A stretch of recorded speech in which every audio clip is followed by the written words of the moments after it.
Supreme Court Justice Clarence Thomas was trending on Twitter in regarding his comments dealing with Section 230. Today we do a deep dive into Section 230 protections, their relationship to the First Amendment, how it affects our modern day culture, and what Justice Thomas's comments have to do with all of that. This is your April 6th Not So News update. Please like and subscribe if you're looking for daily news content, and let's dive on in. Starting us off from Cornell University's EDU page, they give us the Section 230 legislation that's in question here. What we're looking at is specifically the Good Samaritan Clause. So I'm going to read it off. Protection for Good Samaritan, blocking and screening of offensive material. This is in relationship to website and internet providers, treatment, publisher or speaker.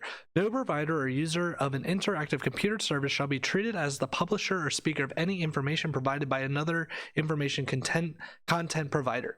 Civil liability. No provider or user of an interactive computer service shall be held liable on account of a any action voluntarily taken in good faith to restrict access to or availability of material that the provider or users consider to be obscene, lewd, lascivious, filthy, excessively violent, harassing, otherwise objectionable, whether or not such material is constitutionally protected, or b any action taken to enable or make available to information content providers or others the technical means or to restrict access to material described in paragraph 1. Essentially, what we get here is the justification that a provider such as Twitter, Facebook, one of these social media giants is able to take off conservative quote-unquote hate speech. There is the note here that it doesn't necessarily need to be constitutionally protected speech, and this is something I actually agree with. This constitutionally protected clause. This is the protection that's given to someone like a Christian church blog or whatever to keep things such as pornography off their website. Pornography in general is, assuming it's not something like child pornography or whatever, is seen as legal, and it's something that a church group might not want to be as part of their blog. The question in here, though, is what type of speech does this not protect? We also have, justifications for things such as protected classes. You can't just take off a provider because they're giving something like a pro-black remark or something like that. That is all not protected by Section 230. So the question is the speech being done by conservatives more like the protection that they're trying to take pornography off of a church group, or is it more like the the vice versa, where it's really just good faith speech that the Twitter groups are overseeing, and it's like the black individual that's just using the internet service in good faith. A lot of people are saying that this is an attack on the First Amendment. And I don't think that necessarily makes the case. Still going to Cornell's law school website, Congress shall make no law respecting an establishment of religion or prohibiting the free exercise thereof, or abridging the freedom of speech or of the press or the right of the people to peacefully to assemble and to petition the government for a redress of grievance. The question is how do we balance freedom of speech? Do you have the freedom as a internet provider or of one of these social media companies to say that certain people, based on their political ideology, based on their view on science, based on their view of QAnon, to say that they should or should not use your particular service? That is the question being asked here. I'm not going to necessarily give you an answer, but that is the question being asked. It's a balance between the freedom of speech of the individual or the corporation. We do ban some type of freedom of speech in the sense that a business owner could say that you're not allowed to, that we do force businesses to associate with individuals when it comes to something like forcing people in protected classes to be given access to businesses. It would be illegal for someone to use their business to ban, black people from using that business. That is still, a censorship on that individual's freedom of speech, the freedom of using his establishment for, his services. I think that, even though it's not explicitly a freedom of speech argument, it's in the spirit of the First Amendment that we say that an individual has the right of his speech, the right of his property, the right of him to petition and to give grievance. So this comes to what was happening with Supreme Court Clarence Thomas. This was coming from Cassandra Fairbanks at the Gateway Pundit. Supreme Court Justice Clarence Thomas says social media companies do not have a right to ban protected speech. There is the tweet from Jack Posbiek. Breaking: Supreme Court Justice Clarence Thomas finds social media companies do not have First Amendment rights to ban protected speech, and that Section 230 is unconstitutional. So this is a quote from Justice Thomas. Today's digital platforms provide avenues for historically unprecedented amounts of speech, including speech by government actors. Also unprecedented, however, is control of so much speech in the hands of a few private parties. Thomas wrote, "We will soon have no choice but to address how our legal doctrines apply to highly concentrated, privately owned information infrastructure such as digital platforms. Although both companies are public, one person controls Facebook, referring to Mark Zuckerberg, and two control Google, referencing Larry Page and Sergey Brin." And this was in Justice Thomas's Supreme Court comments. I will be linking the order list in here. His remarks start on page 9. He continues, "It seems rather odd to say something in a government forum when a private company has unrestricted authority to do away with it." The justice wrote, "Any control Mr. Trump exercised over the account greatly paled in comparison to Twitter's authority dictated in its terms of service to remove that account at any time for any or no reason. Twitter exercises authority to do exactly that." What Clarence Thomas is hitting here is that we often have this idea that terms of service are the justification for removing an individual off the platform. What he is hitting at, though, is Twitter doesn't even need to follow their terms of service. The terms of service are not currently legally binding, and Twitter has the authority to take an individual on or off the platform at will. This is why they're able to do things such as change their terms of service. When you have a new app, you have to agree to the terms, and when it updates, you have to re-agree to terms. And I think what he's hitting at is an argument that we often hear. A lot of conservative personalities that will start their platform on Twitter, on YouTube, and eventually get banned for maybe doing something as simple as checking addresses for where people voted in Nevada. And it might go against the terms of service of something like YTube, whatever platform they're uploading their videos to. But that YTube company can just go ahead and remove the video, remove the channel, and change their terms of service so the video that was uploaded is retroactively deemed against the terms of service. The bigger issue there, though, is that individual might have brought in a bunch of people to the platform, so the YTube company gets to receive the benefits of the individual that's using their service. However, as soon as they become politically relevant, then they can take them off for having views that they don't agree with. CNBC also covered the story, and obviously having a more left-wing basis, we kind of want to get a balanced approach to this. Justice Thomas suggests regulating tech platforms like utilities. This comes from Laura Feiner. Justice Clarence Thomas suggests Monday that tech platforms could be regulated like utilities in what would be a major shift for services like Facebook, Google, Twitter. Thomas, one of the Supreme Court's most conservative voices, made his point in a concurrence submitted alongside a decision to vacate a lower court's ruling involving former President Donald Trump's Twitter account. Thomas's concurrence signals the justice would be open to arguments that could require a fundamental change to how tech platforms function.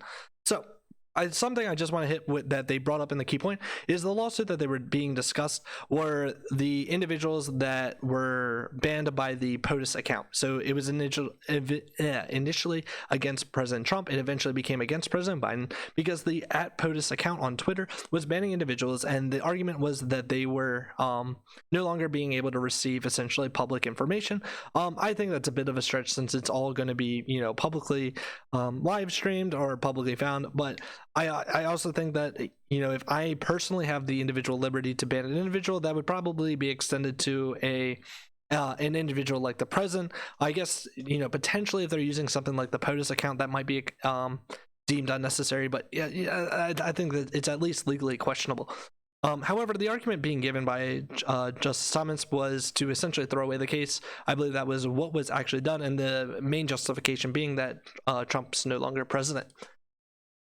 Coming from Life News, Supreme Court Justice Clarence Thomas, big tech doesn't have the right to ban free speech. They take a different view, specifically looking at the Being Life News, they're a pro-life organization, and talk about the censorship of pro-life causes. Thomas warned Big Tech that legislators and the Supreme Court may soon have to step in and stop social media platforms for denying free speech rights to pro-life conservatives, saying places like Facebook, Twitter are silent people at any time, like Facebook and Twitter are silencing people at any time for any or no reason. As Twitter made clear, the right to cut off speech lies most powerfully in the hands of private digital platforms. Justice Thomas wrote in a separate opinion, to extend to which that platform matters for the purpose of First Amendment and to extend to which that power could lawfully be modified raise interesting and important questions. I think ultimately this isn't an attack on First Amendment or anything to that nature. This is just beginning a conversation on how the relationship between the First Amendment and Section 230 lies. And it almost also hits, libel and slander laws. It seems almost interesting how often that they use justifications for libel and slander going against publishers for why Facebook and the likes should be treated as publishers. But then there's a question of, does libel and slander go against the First Amendment? Yeah, it's at least an interesting question. I'm not sure personally where I stand. I know personally in my political leanings, one of the biggest factors for me in how I make decisions is the question of having all the information to make a informed consent decision, and that would require things like libel and slander to be enforced. The question though is that's not the world that we currently live in. If we have it that only biased sources are giving information, is libel and slander necessarily going against the grain when it comes to that? If we only ban libel and slander on one side of the aisle, does that make libel and slander necessary, or those type of laws necessary? Coming from Becker News, SCOTUS rules on Trump Twitter account blocking. Justice Thomas fires warning shots at Big Tech. The Supreme Court has ruled on a case Monday related to former President Donald Trump's use of his Twitter account. Specifically, the case dealt with whether or not he was allowed to block users who were repeatedly criticizing him. But Justice Clarence Thomas' concurring opinion is the real headliner. Twitter users had filed the case in Knight First Amendment Institute versus Trump in 2017. They also did it versus Biden in 21. The claimants argued that former presidents had violated their First Amendment rights by blocking their user accounts while Trump tweeted from his personal account. The Twitter users argued that he had used in a presidential capability by releasing official statements, thus making it a public forum. In 2018, a judge in New York had ruled the president's actions were unconstitutional. Justice Clarence Thomas wrote the concurring opinion stating that dismissing the case was the right choice to do and noted that Donald Trump is no longer in office. More importantly, Justice Thomas shared his view that digital and social media platforms now wield dangerous amounts of concentrated political power that will have to be addressed by the nation's highest court.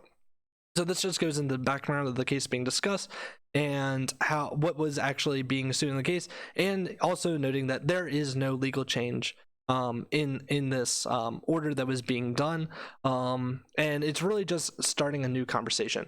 This supremecourt.gov site I will include in the description, but that has all of the different writings by the different court justices. So the question is, why is this relevant? Coming from the Hill today, Twitter says it mistakenly suspended Marjorie Taylor Greene account for a second time. Twitter said Sunday it had mistakenly suspended the account of freshman representative Marjorie Taylor Greene, calling the incident an error. We use a combination of technology and human review to enforce the Twitter rules across the service. In this case, our automated systems took enforcement action on the account, referenced an error, a Twitter spokesperson wrote in a statement to the Hill. The actions have been reversed and access to the account has been reinstated, this statement added. Green's personal account at MT Green was suspended for about 12 hours according to the Associated Press. This gets into a question of what should be done by these big tech companies. If they're just going to have automated scripts that ban users from access from potentially their livelihood, if we're looking at something like YouTube, I think that's potentially an issue. I know I've had 2 videos that were flagged that I, just did the basic appeal process and they did get back up. But the question is, why were they flagged in the first place? Why are you taking the step to ban material without having human review? I could personally understand having some type of automated script that does the initial flagging process and then having a human review afterwards. But if every individual is just going to appeal after being banned, it seems to be just extra work in the process. It seems almost like it's YouTube upload suppression. You know, if we're willing to say that the Georgia voting laws, I would recommend checking out my video yesterday that goes into how that's just a load of baloney, calling it suppression, but that is just as much suppression as these YouTube policies are when it comes to uploading videos. Finally, I want to look at the biggest issue that's not being discussed when it comes to social media. This comes from Snippet Science. Study finds that more than 30 young adults report smartphone addiction and are at risk of poor quality sleep. I think this is why this matters. The Facebook, YouTube, Twitter, it's actually going to be a health pandemic. You know, we've been just getting out of coronavirus. You know, hopefully we're, you know, in the new normal in a couple months, as they say. But this is a bigger science issue that I think that we need both sides of the aisles to look at. As far as I'm concerned, no politician on either side of the aisle has been taking this issue seriously. We have not put adequate protections, in my opinion, when it comes to individual addiction, when it comes to technology. We have a lot of effort going out to things like the opioid crisis, drug addiction, alcohol addiction, but how much effort do you see coming from the government when it comes to something like technology addiction? This is something that happens to a lot more individuals. This is something that affects our kids, and this is probably going to have harsher effects on our economy, on the livelihood of individuals, and on the health of us as a nation than coronavirus, than any type of medical issue that we've had in the last decade. This is what I really want to see our government focusing on, because it's a real question that I think we could see genuine bipartisan support for regulating issues that can affect the public health in a way that's truly addictive and truly degrading the livelihood of Americans. And this is your April 6th Announcement News Update. Once again, please like and subscribe if you're looking for daily news content. Have a good one.